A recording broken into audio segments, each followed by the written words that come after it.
मायाचारी करने से त्रियंच पर्याय मिलती है, और ये भी साक्षात माताओं प्रमाण पत्र है। पंचम काल में मनुष्य बने, जैन कुल मिला, मनुष्य भव मिला, पर फिर भी स्त्री पर्याय स्त्री है ना। क्यों मिली, क्यों मिली?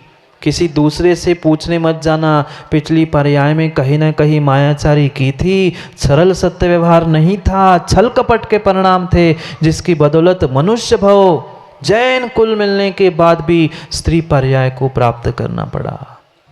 अभी भी नहीं समझो, अभी भी नहीं सुधरो तो अगली पर्याय से अब तो क्योंकि मनुष्य बने थे, पुण्य था, मनुष्य नहीं बनना पड़ा। अब तो पता नहीं मायाचारी नहीं छूटी तो तिर्यंच क्या, तिर्यंच नहीं बनने से भी कोई नहीं रोक सकता। इसका मतलब आप लोग खुश मत हो जाना कि महाराज उनके लिए कह रहे हैं। मात्र द्रव्य भेद से ही नहीं होता, भाव से भी स्त्री हो सकते हैं। मायाचारी कर रहे हो, करने का प्रयास कर रहे हो, दूसरे का ठगने का प्रयास कर रहे हो, तो पक्का मानना उस मायाचारी का फल आज नहीं तो कल मिलेगा ही मिलेगा। मिलेगा, बिल्कुल मिलेगा, बिल्कुल मिलेगा। इसका मतलब सरल सत्य व्यवहार का मतलब ये नहीं है मात्र किसी को मस्का लगा दो, आगे पीछे घूम लो कि ये दिखा लो, देखो मेरे जैसा कितना, नहीं। वास्तविकता में भीतर से सहयोग करने की, भीतर से कुछ अच्छा करने की, भीतर से कुछ मदद करने की भावना हो तो काम बनता है, नहीं तो वह सरल सत्य व्यवहार है ही नहीं है, छल कपट व्यवहार। मत करो छल, मत करो छल, मत करो। अगर छल करके दूसरों को ठग के आप ये बात पे खुश हो रहे हो, देखो मैंने कैसे उसको ठग लिया, बहुत सारे व्यापारी ये सोचते, देखो मैंने ग्राहक को कैसे ठग लिया। भाई तुम ठग हो तो सामने वाला वहां ठग होता है। व्यक्ति ये सोचता है मैंने कैसे ठग लिया, मैंने कैसे ठग लिया। तुम्हारे ठगने से वो नहीं ठग रहा, वो जानता है उसकी कहीं ना कहीं मजबूरी होती है, तब वो तुमसे ठगा जा रहा है। कोई भी इतना मूर्ख नहीं है कि तुम्हारे ठगने से ठग जाए। तुम भले ही उसको ठग के खुश हो रहे हो, पर ये पक्का मान लेना किसी माँ दूसरे को ठगने से उसका ठगना हो ना हो, पर आपने पापों का, आपने तिर्यंच आयु का आश्रो बंधक कर लिया है। मत बनो तिर्यंच, मत बनो तिर्यंच, मत बनो तिर्यंच। अगर छल कपट नहीं छूट रहा है तो तिर्यंच बनाने से कोई भगवान, कोई परमात्मा, कोई गुरु तुम्हें बचाने वाला नहीं है, नहीं। इसलिए सरल सत्य व्यवहार करो, बने जहां तक, दोनों जगह लगाना है, बने जहां तक। अरे जितनी जितनी शक्ति है उतना ही कम से कम सरल सत्य व्यवहार करो। क्यों दिखावा करना, क्यों दिखावा करना? नहीं बनता है तो माध्यस्थ हो जाओ, पर दिखावे के धर्मात्मा उस बिजुके के समान मत बनो, मत बनो, मत बनो। जितनी जितनी जितनी जितनी हमारी सामर्थ्य है उस सामर्थ्य के अनुसार काम करें, पर दिखावे के लिए, दूसरों की प्रशंसा लूटने के लिए, दूसरों की वाहवाह लूटने के लिए जीवन में कभी कोई अच्छा काम मत करो। वह अच्छा तो होगा पर सच्चा नहीं होगा। सरल सच यानी अच्छा भी और सच्चा भी, यही तो जीवन को अच्छा और सच्चा बनाने के दो पहलू है। सरल सत्य व्यवहार करो। कितनी सरलता, कितनी सरलता, कितनी सहजता जीव के भीतर चाहिए। वह ना सरलता आ रही है ना सहजता आ रही है। जैसे वह छोटा सा बालक, माँ घर में बालक होंगे ना, बच्चे तो होंगे, भले ही अभी बड़े हो गए हो, पर देखा तो होगा कितनी सरलता और कितनी सहजता होती है। वह कमरे घर में बैठ के माँ कहती है नीचे कोई बुलाने आए, कह दे मम्मी नहीं है, नीचे जाके कहता है माँ कह रही है कि मम्मी घर में नहीं है, पापा कह रहे हैं पापा घर में नहीं है, पापा मोबाइल घर पे छोड़ के गए हैं। माँ किसने सिखाया मायाचारी करना? किसने सिखाया झूठ बोलना? कोई दूसरा सिखाने वाला नहीं है।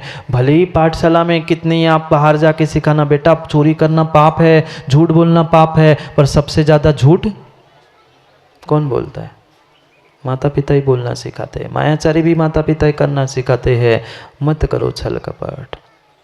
इस छल कपट ने और पंचम काल के छल कपट ने तो जीवन को इतनी इतनी इतनी नीचे तक ले गए कि वे देव शास्त्र गुरु से भी छल कपट करने के लिए नहीं छोड़ते। मत करो। अगर देव शास्त्र गुरु के सामने और उनके निमित्त से उनको ठगने को, उनके साथ छल कपट का प्रयास करोगे तो क्या दुर्दशा होगी। पढ़ी होगी मोदी जी आपने, गुरु से कपट मित्र से चोरी, नहीं सुना? गुरु से कपट मित्र से हो चोरी, या हो निर्धन या हो कोड़ी। अगर गुरु से कपट कभी करोगे, मित्र से ही चोरी कर लोगे, नहीं निर्धन होंगे कि कोड़ी होंगे, ये पक्का मान लेना। हाँ, शाप नहीं दे रहा हूँ, नहीं तो कोई कहे महाराज जी शाप दे रहे क्या, मेरे में क्या हिम्मत, ना मैं आशीर्वाद देता हूँ मैं शाप देता हूँ। मैं तो बताता हूँ दर्पण के समय आप देखो, आप जानो, आपका काम जाने। आगम का सत्य ये है, फिर आपका निर्णय, आपका जीवन है। क्योंकि मैं तो मात्र समझाने वाला, बताने वाला होता हूँ कि भाई ऐसा कर लो, समाज की उन्नति चाहते हो, अपनी अपनी उन्नति चाहते हो तो मार्ग ये है। फिर मानो नहीं मानो ये तुम्हारा विषय है। पुण्य होगा तो ही मोदी जी मान पाएंगे, नहीं है पुण्य तो देखते रहेंगे। 30 क्या 35 क्या 50 साल 100 साल जन्म लेके मृत्यु को प्राप्त हो जाएंगे, पर सुधार नहीं हो सकता।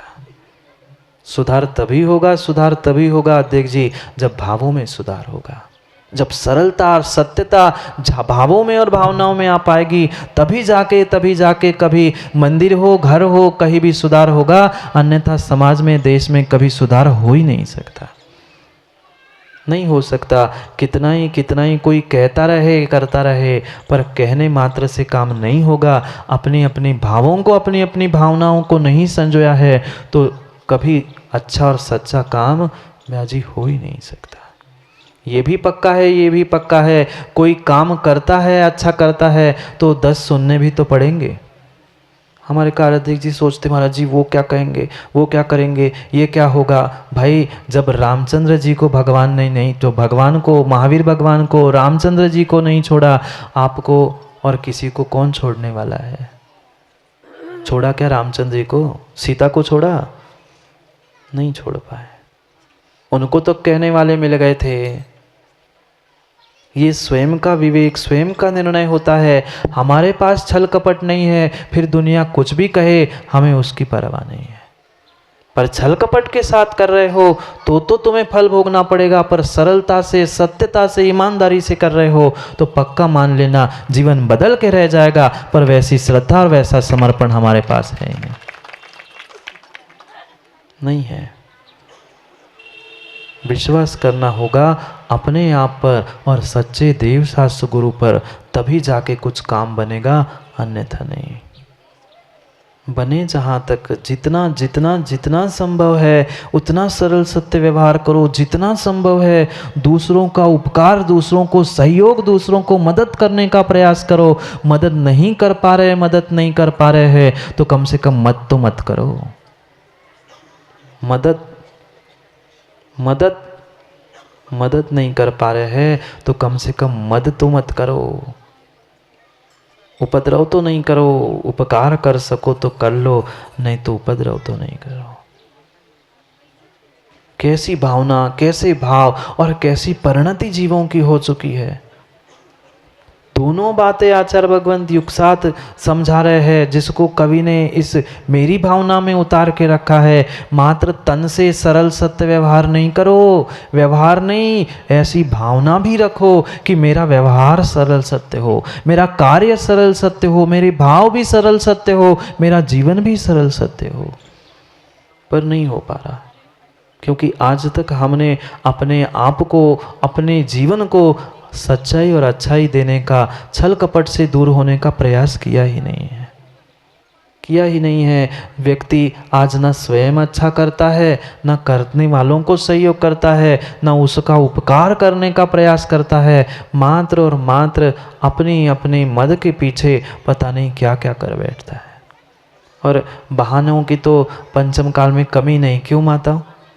थोड़े सा कुछ काम बिगड़े तो बहाने तो इतने तैयार होते हैं कि कोई पूछे उसके पहले 10 बहाने तैयार होते। ऐसा हो गया था ना महाराज जी, इसलिए हम बातें कर रहे थे, गर्मी लग रही थी इसलिए हम चर्चा कर रहे थे, नहीं तो हम तो मौन ही बैठे थे।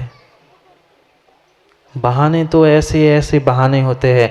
करने के लिए तो एक ही होता है संजय भाई, और ना करने के लिए 100 बहाने। कोई भी अच्छा काम हो, करना है सो कोई बहाना नहीं, हो ही जाता है, और नहीं करना है तो 100 बहाने, एक नहीं 100 बहाने मिलते। बहाने नहीं, अपने आप को बहाना सीख लो। समझ में आया कुछ? बहाना नहीं, बहाना नहीं, अपने पापों को बहाना सीख लो। बहाने नहीं आते ना, कितनी कितनी सुंदर बहाने बनाते हैं, ऐसा वैसा, वो बहाने छोड़ दो। अपने आप को देवशास्त्र गुरु की उस वाणी में उनके साथ बहाना सीख लो। नहीं कर पा रहे, हम बढ़ नहीं पा रहे हैं जीवन में आज तक, क्योंकि हमारे पास इतने बड़े बड़े बहाने, इतने बड़े बड़े बहाने हैं कि हम अपने जीवन को, अपने धर्म को, अपने कार्य को कभी उच्च कर ही नहीं पाए, उत्कृष्ट कर ही नहीं पाए। सोचो समझो, सरल सत्य व्यवहार करूं। कैसा व्यवहार? कैसा व्यवहार माँ? सरल सत्य व्यवहार करूं। कितनी सरलता, कितनी सहजता और कितनी सत्यता चाहिए। हम नहीं बन पा रहे हैं निर्ग्रंथ जैसे। कम से कम उनके उन चर्या में अनुरक्त होते हुए कुछ तो कषायों को छोड़ने का, कम से कम देवशास्त्र गुरु के पास पहुंच के ही उन कषायों का विसर्जन करने का पुरुषार्थ करे। पर नहीं कर पा रहे, क्योंकि हमारे पास समय ही नहीं है। समय हो गया घड़ी का, समय हो गया घड़ी का। नहीं हुआ? अभी 500 अर्घ्य चढ़ाने हैं ना, अभी 500 अर्घ्य भी चढ़ाने हैं। तो सोचो समझो, आज भले ही उस अर्घावली का पूर्ण विराम है, सोचना कितना सौभाग्य है आप लोगों का कि अष्टानी का महापर्व में आप लोगों को ये सिद्ध चक्र महामंडल विधान भी करने को मौका मिला, और गुरु का ऐसा आशीर्वाद मिला कि मुनि का संघ का भी तुम्हें सानिध्य मिले। और मात्र उतने से काम नहीं माना आपका, तो जो 1008 वर्ष पूर्ण होने के उपलक्ष्य में आप जो भगवान का महामस्तकाभिषेक करने जा रहे हो, वास्तव में जैसे अभी वे कह रहे थे, हमारी भी भावना अध्यक्ष जी यही है कि वो छोटे स्थान में भगवान का अभिषेक सबको साक्षात नहीं दिखता। कहीं ना कहीं वह अभिषेक देखते समय उनको परोक्ष रूप से देखना पड़ता है। तो ये सौभाग्य सबको ऐसा मिले कि इस बार ऐसी व्यवस्था हो जाए कि जब भी पुनः अभिषेक हो, पूरी समाज एक साथ बैठकर भगवान का अभिषेक देखे, ऐसी व्यवस्था हो जाए तो मस्ताना जी कितना मस्त होगा। नहीं होगा? पर चाहे तो बहुत कुछ हो सकता है, और नहीं चाहे तो उपाध्यक्ष जी कुछ नहीं हो सकता। जैसे नेमिनाथ भगवान को भी खिड़की से दिन भर, सुबह तो फिर भी खुलते, दिन भर जो खिड़की से झांकते हो ना, बहुत अच्छा होगा कि भगवान का मुख ही हमारे तरफ हो जाए, हम साक्षात भगवान के सामने बैठ पूजा करने लग जाए तो वह कितना अच्छा होगा। पर बहाना नहीं, बहाना सीख लो। बहाना सीख लो। अपने आप को जिस धारा में, जिस समय पर जैसा प्रवाह बह रहा है, उस तरह बहाना सीख लो। क्योंकि सरल सत्य व्यवहार करूं, बने जहां तक इस जीवन में औरों का उपकार करूं। करेंगे, अभी तो उपकार की बहुत सारी चर्चा करनी है, समय हो गया है। पर जो कार्य आपने किया वह वास्तव में प्रशंसनीय है। और विशेष करके अध्यक्ष जी, मुझे तो इस बात की खुशी है कि मैं कई स्थानों पर पहुंचा, कई समाज में विधान, कई स्थानों पर माँ कार्य किए, पर यहाँ जतारा के कुछ ऐसी भगवान का चमत्कार कह दो, या पता नहीं क्या यहाँ की ऐसी ऊर्जा और क्या ऐसी यहाँ की व्यवस्था है कि बुजुर्ग तो ठीक ही है, जिनको हमेशा समाज से उपेक्षित किया जाता है। आज के युवा बिगड़े हैं, ऐसा है वैसा है। उस युवाओं ने पूरे विधान की और पूरे समाज की अगर राज रखी है तो उन युवाओं ने रखी है। करोड़पति अध्यक्ष जी मुंह में मूंग की दाल चबाते हुए बैठ गए, पर उन्होंने स्वयं की व्यवस्था से, कमेटी से, मंदिर से ना लेना ना देना, स्वयं की द्रव्य से उन्होंने भगवान की 3 लोक के नाथ की आरती की, और वो भी आज तक जो नहीं हुई थी वैसे कल शायद आरती हुई। शुरुआत भी उन्होंने की थी और अंत तक वही आ रहा है। अब क्या करे सौदरम जी, पैसे होने से कोई धर्मात्मा नहीं होता। पैसे होने से कोई अध्यक्ष जी धर्मात्मा नहीं होना, दान देने की दानत नहीं है तो तुम्हारे पैसे की भी कोई कीमत नहीं है। वास्तव में उस दिन भी लग रहा था कि कैसे होगा, लग रहा था ना मोदी जी। 8 दिन हो गए, जो 4-4 दिन में संजू भाई काम नहीं होते थे, उन युवाओं ने 4 घंटे में किसी ने झाड़ू, किसी ने कुछ करके हुए कार्य करके दिखाया। क्योंकि युवाओं में अगर जोश है तो वो पूरी समाज, पूरा देश बदल सकता है। पर उनको भी जो बुजुर्ग है उनका होश साथ देने की आवश्यकता है। युवाओं का जोश और बुजुर्गों का होश दोनों जब मिल जाते हैं तो होता है फिर नमोस्तु शासन का जय घोष, फिर होता है जिन शासन का जय घोष। कल करना है हमें उस जिन शासन का जय घोष। तो समय पे नहीं आओगे ना? विधान तो आज पूरा हो गया, पर अगर कर्मों का हवन करना है तो पर पंडित जी ध्यान रखना, बिना शुद्धि के पंडाल में हवन में कोई नहीं आएगा। नहीं तो भैया जी कहते थोड़ा सा तो चल जाएगा, मोदी जी की सिफारिश लेके आ जाएंगे। चाहे मोदी की सिफारिश हो, चाहे मोदी की सिफारिश हो, बिना शुद्धि के कोई कल काम नहीं होगा। भगवान की रथ यात्रा उस हवन के उपरांत करके हमें भगवान को भी विराजमान करना है। और अगर सबके भाव है तो हमें उन दोनों भगवानों को भी, जो इस मात्र मंदिर के ही नहीं पूरे जतारा नगर के जो मूल नायक बने हैं, ऐसे पारसनाथ और चमत्कारी नेमिनाथ भगवान को भी अपने जीवन को उच्चासन देने के लिए, उच्चासन देने के भावों को उच्च करने का प्रयास कर लो। और जो छोटे छोटे, ये पक्का है जब जैसा समय का नियोग होगा तब वह पूर्ण भी होगा। पर छोटे छोटे दोष मोदी जी आज नहीं मिटाओगे तो कल बड़ा काम होने वाला नहीं है। जो छोटे से दोष है, भगवान के पीछे का जो द्वार है वो, और जितने बहुत छोटे छोटे, उसमें तो कोई धनराशि भी नहीं लगने वाली, कोई धनराशि नहीं लगने वाली। और मेरे हिसाब से उतने तो 5-50 हज़ार तो मंदिर ही में ही होंगे, और नहीं होंगे तो बहुत सारे बैठे ये देने वाले हुए तो 5-25 एक दीवार खड़ी करने के लिए। वह ऐसी स्थिति में मोदी जी 3-3, 2-2, एक घर की समाज में तो व्यवस्था बनती है। पर मुझे तो यहाँ देख के आश्चर्य लगता है। पूछना इस रमगढ़ा वाले पंडित को, कितने घर थे तुम्हारे यहाँ?